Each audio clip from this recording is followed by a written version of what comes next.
But according to a report in this morning's Times, 30% of test results give false positives. So 30% of people could be self-isolating who don't need to. Well, that's not quite right, because the app will only tell you to self-isolate if you've been in close contact with somebody who's tested positive. Yeah, but they could be false positives. Well, you will have had to be in close contact with somebody for it to tell you to self-isolate.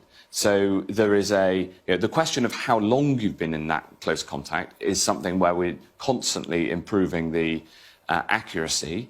But if you download the app and it comes up and tells you to self-isolate, that is because you will have been in close contact with somebody. Yeah, but their test in itself might have been a false positive.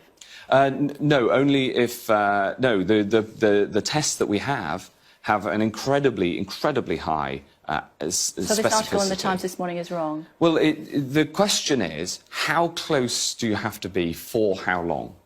And the app will not tell you that you have to self-isolate unless you have been in close contact with someone. We have... Who in turn might have had a false positive. You know, they might have gone to have a test and they're told it's positive and it's not. And so the people around them are being told to isolate for a fortnight and they don't need to. But the proportion of people for whom the test gives a positive when they haven't had coronavirus is very, very small. That's, so that's under 1%. Correct, that story. That 30% story is not correct. OK.